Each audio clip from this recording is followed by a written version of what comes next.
Jangan di skip dulu, dengerin gue ngobrol sampai habis. Yo, what's up? Assalamualaikum warahmatullahi wabarakatuh. Salam kenal dari gue JR. Buat lo semuanya yang belum subscribe, di subscribe dulu. Bagikan video ini ke teman-teman lo semuanya. Oke, malam ini kita bakal ngobrolin ini, boy. Ya, sebuah quote. Kita bakal ngomongin politik dari sebuah quote, oke? Politik is the art of possible. Politik adalah seni dari kemungkinan. Percaya tidak percaya, di dalam politik hal yang tidak mungkin bisa menjadi mungkin. Hal yang mungkin sekaligus bisa jadi tidak mungkin. Jadi malam ini marilah kita mencari kemungkinan dari kemungkinan.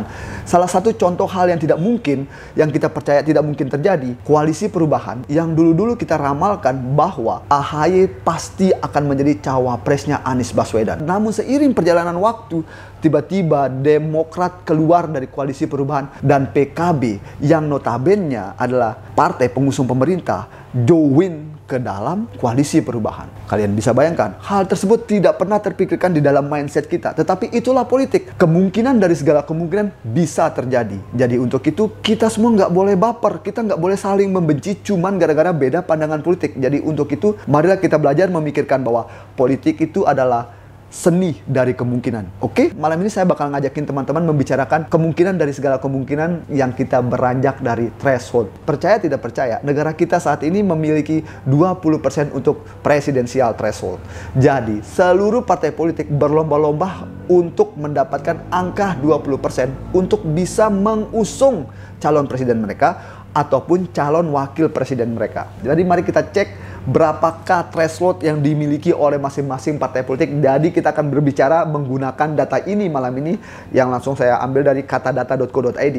Inilah kemungkinan dari segala kemungkinan yang bisa terjadi di dalam politik negeri kita ini. Oke? Yang pertama itu, kalian percaya tidak percaya, PDIP itu memiliki 22,26% threshold. Jadi mereka tidak perlu harus capek-capek mencari koalisi. Mereka sudah bisa dengan santai menunjuk siapa cawapres mereka, siapa juga calon presiden mereka. Yang kedua ada Golkar dan Gerindra.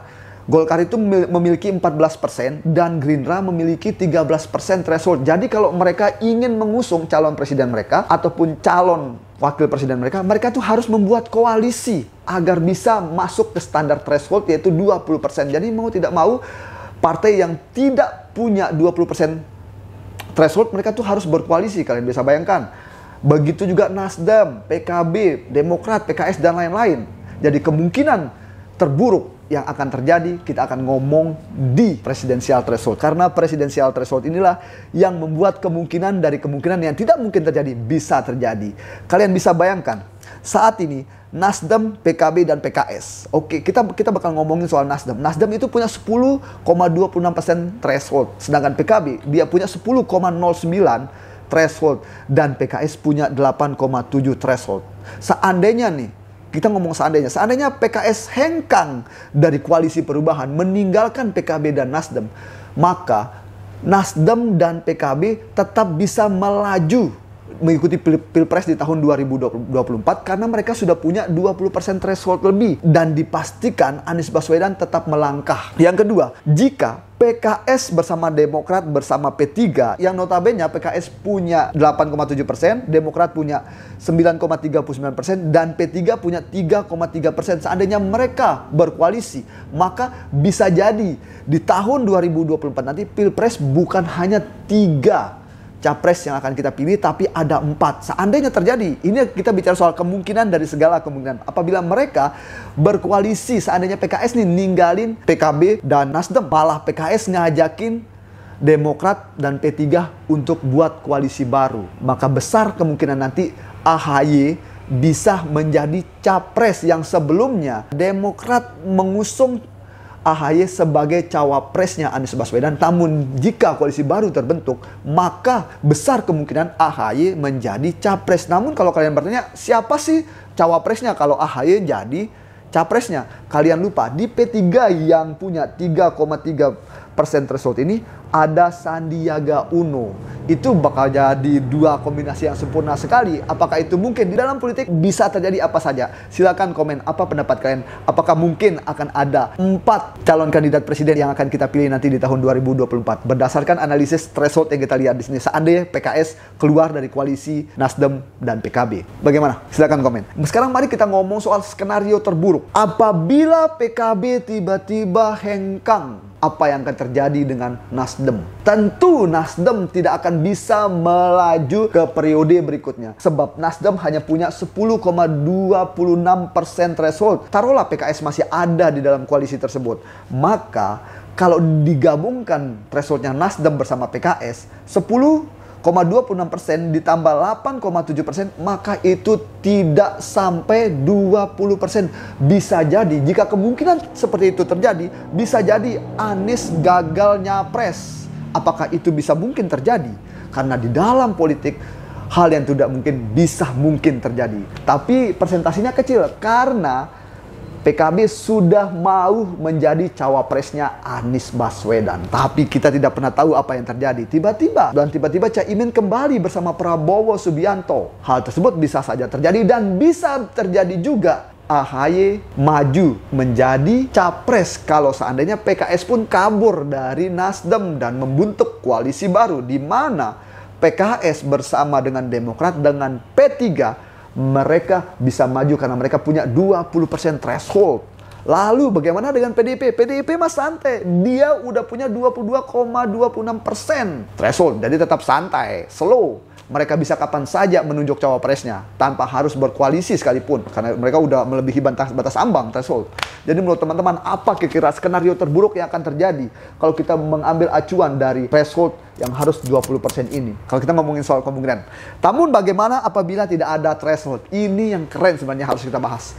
Kenapa harus ada threshold? Karena saya pribadi itu lebih suka sebenarnya tidak ada threshold. Karena setiap partai politik ini bisa mengajukan capresnya dan juga cawapresnya jika tidak ada threshold. Dan itu bisa membuka kemungkinan untuk kita-kita yang dari NTB, yang dari NTT, yang dari Sumatera, yang dari Aceh, yang dari Kalimantan, yang dari Papua bisa dicalonkan sebagai capres dan juga cawapres asalkan kita itu punya partai politik yang mengusung. Dan kalian bisa bayangkan di situ ada 1, 2, 3, 4, 5, 6, 7, 8, 9. Ada 9 partai politik. Bayangkan teman-teman, jika tidak ada threshold, maka bisa jadi kita punya 9 kandidat. Tapi saat ini negara-negara kita punya threshold 20%. Itulah dia barrier menurut saya itu. Tapi itulah dia juga kerennya. Saya juga bingung kenapa harus ada 20% itu. Apa penyebabnya sampai negara kita itu menaruh angka 20% yang memaksa partai politiknya harus berkoalisi. Seandainya tidak ada koalisi, maka kita akan melihat pertarungan fair. Semua partai politik mereka itu berhak untuk mengajukan calon mereka. Dan kita mungkin akan melihat banyak calon presiden yang akan bertarung. Karena semuanya pasti ingin jadi presiden, pasti ingin jadi wakil presiden. Jadi mereka tidak perlu harus berkoalisi seperti ini, memperebutkan 20% gitu. Jadi menurut teman-teman gimana? Skenario terburuk menurut kalian itu gimana? Apakah Nasdem dan PKB akan tetap rukun? Kalau kita lihat dari thresholdnya, apakah PKS bersama Demokrat dan P3 akan membuat koalisi baru, atau apakah PKS akan tetap diam dalam koalisi, atau apakah PKS akan keluar dari koalisi? Ini dia skenario terburuknya. Atau skenario paling buruk yang gue pikirkan, bagaimana seandainya tiba-tiba di tengah jalan Nasdem, PKB, dan PKS masih tetap satu koalisi nih, masih tetap satu koalisi, dan tiba-tiba di akhir-akhir tiba-tiba Caimin memutuskan untuk kembali bersama Bapak Prabowo Subianto. Apakah Anies akan gagal nyapres saat itu? Kalian bisa bayangkan, threshold yang dimiliki Nasdem bersama PKS hanya 18% saja teman-teman. Jika itu terjadi, maka itu akan menjadi skenario terburuk untuk Bapak Anies. Namun, jika PKB bersama Nasdem tetap rukun, tetap seirama, maka kita akan melihat Bapak Anies Baswedan di tahun 2024 nanti di ajang Pilpres. Tetapi ada satu hal yang ingin saya lihat juga di sini. PKS tiba-tiba hengkang gitu dari koalisi gitu. Dan dia membuat koalisi baru bersama Demokrat dan P3, dan akhirnya kita memilih 4 kandidat. Itu kayaknya keren juga sih kayaknya. Kalau seandainya itu terjadi, karena kita bicara kemungkinan dari kemungkinan. Menurut kalian teman-teman, kemungkinan apa yang akan terjadi nanti? Komen di kolom komentar, kita war di kolom komentar, tapi tetap dengan bahasa yang sopan tanpa harus menggunakan komentar yang menyinggung. Tetap positif. Mari kita biasa menggunakan argumen, bukan sentimen. Nggak perlu baper. Percayalah, politik itu adalah seni dari kemungkinan hal-hal yang tidak mungkin bisa terjadi dalam politik. Jadi kita tetap harus positive thinking dan kita tidak boleh baper dengan dilema politik ataupun polemik politik yang ada di negara kita ini. Oke, gue Jara Katsuki. Di subscribe dulu video ini, bagikan ke teman-teman lu semuanya. Mari diskusi, gue tantang lu semuanya di kolom komentar. Oke, assalamualaikum warahmatullahi wabarakatuh.